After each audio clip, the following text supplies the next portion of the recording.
Halo Sobat Argumen.co, kembali lagi dengan saya Izul Haq. Kali ini kita akan membahas bedah buku kembali. Yang sekarang ini adalah bukunya Eko Prasetyo yang berjudul tentang Al-Fatihah, Bangkitlah Gerakan Islam. Jadi ini juga menyoal tentang tafsir kira-kira begitu dalam konteks atau dalam ruang lingkup bahasan Bangkitlah Gerakan Islam. Pada kesempatan kali ini kita akan mengkaji kata yang sering kita ucapkan dan yang sering kita dengar, yaitu basmalah, yang akan dibahas secara lengkap oleh Mas Rahmat. Santai aja. Iya, santai aja. Ngobrol biasa aja. Ngobrol biasa aja. Karena kita ini lagi di warung kopi. Sehat Mas ya? Alhamdulillah. Alhamdulillah. Jadi dalam kesempatan bahasanya mungkin ini juga 10 malam terakhir Ramadan ya, malam Lailatul Qadar. Siap. Yang konon katanya disebut-sebut malamnya diturunkannya Al-Qur'an. Tetapi di dalam Al-Qur'an itu yang paling sering diucapkan dan memulai aktivitas sesuatu banyak hal kan dengan basmalah. Dan ini menarik, di dalam buku ini kan dalam konteks Bangkitlah Gerakan Islam. Nah, kira-kira dalam pembacaan Mas Rahmat berkenaan dengan basmalah dalam Bangkitlah Gerakan Islam itu bagaimana? Ya. Jadi sebelum ke sana ya, kita diskusikan dulu judulnya aja. Oke. Al-Fatihah, Bangkitlah Gerakan Islam. Buku ini sebenarnya patut dibaca oleh, menurutku ya, dibaca oleh seluruh umat Islam, termasuk kalangan anak-anak muda Islam ya. Terutama kita ini di lingkungan mahasiswa di Solo ini. Ini seperti satu bacaan spiritual selain daripada Al-Quran, ada teks ini. Karena secara spesifik Eko Prasetyo berani menafsirkan surah Al-Fatihah itu dengan kontekstualisasi dan lokalitas Indonesia. Makanya saya memberanikan diri untuk memperkenalkan sebenarnya. Saya tidak punya kapasitas lebih untuk kita menafsir atau membedah buku sekelas Eko. Tetapi memperkenalkan aja ke publik. Iya kan? Iya, betul. Menurut lu gimana?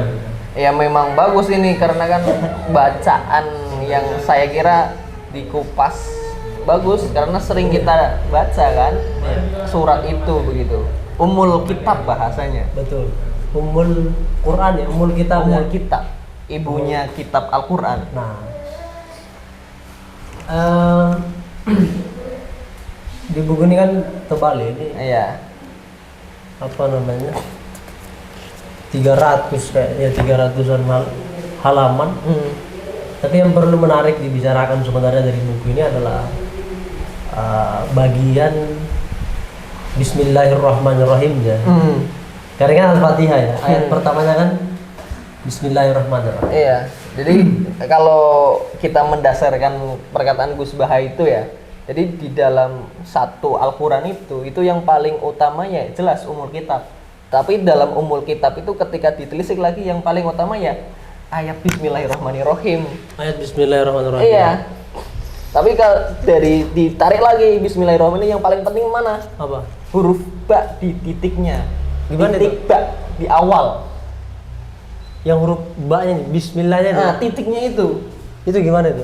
Itu sebagai makna bahwa semua itu bermula dari sesuatu dari keesaan ataupun ketauhidan itu sendiri yang dimaksud sebenarnya maknanya. Jadi semua banyak hal ini kan berangkat dari sesuatu yang kecil, termasuk bangunan ya berangkat dari pasir yang kecil kan. Nah itu kira-kira begitu. Nah tapi kalau menurut Eko Prasetyo bagaimana? Sejauh kemampuan intelektual saya membaca Eko ya terkait Bismillahirrahmanirrahim itu memang kekuatan transenden dan antroposentris yang dijelaskan Eko itu sangat menarik. Gimana? Karena dia sampai kemudian kepada gerakan-gerakan sosial. Oke. Jadi pesan yang ingin disampaikan Eko, dia melihat realitas umat Islam terutama di Indonesia semacam mati sudah ini. Jadi bukan mati, ya saya sebutnya bisa mati, tapi ini ya terlalu berlebihan ya. Tapi tidak salah kita menggunakan kosakata ini. Eko sebenarnya menggunakan kekalahan. Karena kita lihat realitas sosial, fakta sosial yang ada di Indonesia dan umat Islam di dunia, terutama di Timur Tengah. Pasca meninggalnya Nabi Muhammad ini kan, di samping ada masa-masa kejayaan umat Islam, juga ternyata ada masa-masa gelap, masa-masa kelam umat Islam. Terutama di era mutakhir kali ini. Pada konteks Indonesia, umat Islam begitu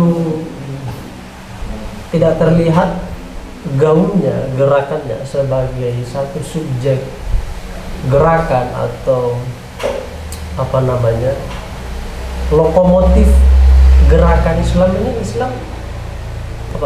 Islam sebagai lokomotif gerakan di dalam menciptakan atmosfer atau nuansa kebatinan di dalam kita bernegara, berkeindonesiaan, berkebangsaan, itu sebenarnya gagal ya. Kenapa itu? Ya faktanya lihat aja, Indonesia mayoritas Islam kan. Hampir 80% umat Islam. Namun mengapa juga di saat yang bersamaan umat Islam Indonesia pula lah juga banyak melakukan tindakan-tindakan yang tidak diwariskan oleh Al-Quran dan tidak pernah diwariskan oleh Nabi Muhammad. Artinya apa? Saya ingin mengatakan, atau fakta kita terbuka aja ya, kamu juga bisa melihat. Yang paling banyak melakukan korupsi siapa? Umat Islam. Iya kan? Yang paling banyak menjadi pemimpin di suatu wilayah, di satu kabupaten, provinsi kan Islam. Mengisi pos-pos juga Islam. Tetapi ruh keislamannya itu kemudian tidak termanifestasi, tidak terwujud. Kalau bahasa Kalmak tidak termaterialkan. Iya. Kekuatan Islam itu yang kau tadi sebut ada tauhid juga di situ, tidak terwujud dengan maksimal menjadi satu, menghasilkan satu kebijaksanaan atau kebijakan di dalam pemerintahan. Kan begitu. Di masa lalu 100 tahun meninggalnya Nabi Muhammad, yes, kita punya jejak Harun Ar-Rasyid, Al-Ma'mun, Umar bin Abdul Aziz, itu yang pemimpin-pemimpin Islam yang bagus. Tapi pada konteks hari ini, Eko melihat tidak ada kebangkitan atau umat Islam terpuruk hari ini. Kalau gue Syafi'i Ma'arif lebih kejam, bos. Iya. Umat Islam itu mengatakan berada di titik nadir. Titik terendah ya. Titik terendah, bos.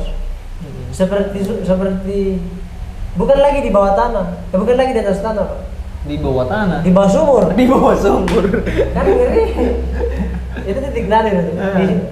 Ketika saya mendengar Buya Syafi'i ngomong itu. Oh, yang pidato itu ya. Waduh, sebagai kader ini, pengagum Buya Syafi'i Ma'arif terenyuh betul, tertampar. Ya begitu realitasnya. Nah, lebih lanjut bahwa Bismillahirrahmanirrahim di samping adalah ibunya Quran, apa tadi? Ummul Kitab. Ummul Kitab. Memang Bismillahirrahmanirrahim ini kekuatan Allah itu kuat di situ. Iya kan? Keilahiannya di situ ada. Ini seingat saya ingin mencoba menjelaskan secara kata aja ya. Bismillah itu kan di dalamnya ada kata Allah. Iya. Pasti tauhid. Iya. Eko mengatakan bahwa karena ini Bismillahirrahmanirrahim di awal surah Al-Fatihah, kita ini sebenarnya harus selalu mengingat dan menyebut asma Allah ini. Kemanapun kita berada, selalu Allah itu selalu ada gitu. Begitu loh. Iya. Yang kedua adalah Ar-Rahman.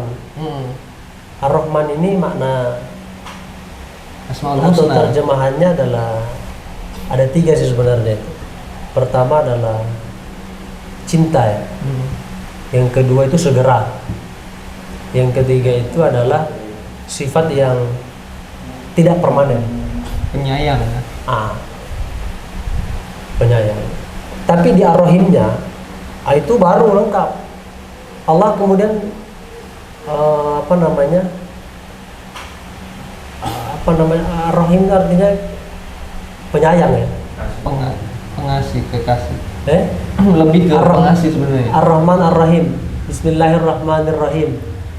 Iya, dengan menyebut nama Allah. Yang maha pengasih lagi maha penyayang. Iya. Cuman apa kebalik apa gimana? Secara arti memang begitu, tetapi kalau dipisah dibalik. Oh, kalau dipisah dibalik. Iya.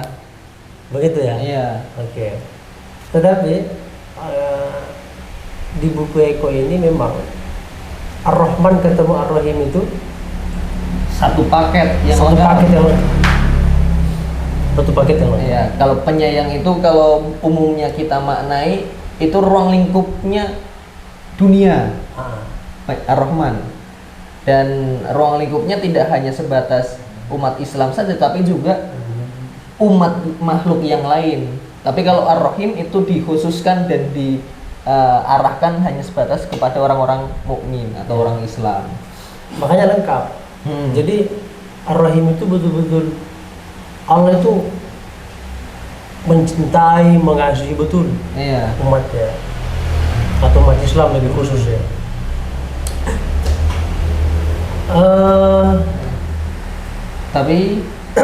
Tapi apa namanya, Bismillahirrahmanirrahim ini makna lebih jauhnya sebenarnya adalah di buku ini ya.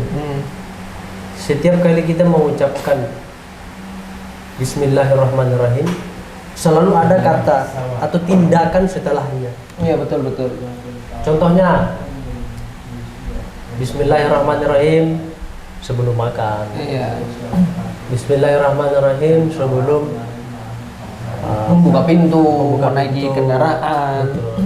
Banyak hal lah aktivitas. Sebelum melakukan aktivitas mengucapkan basmalah.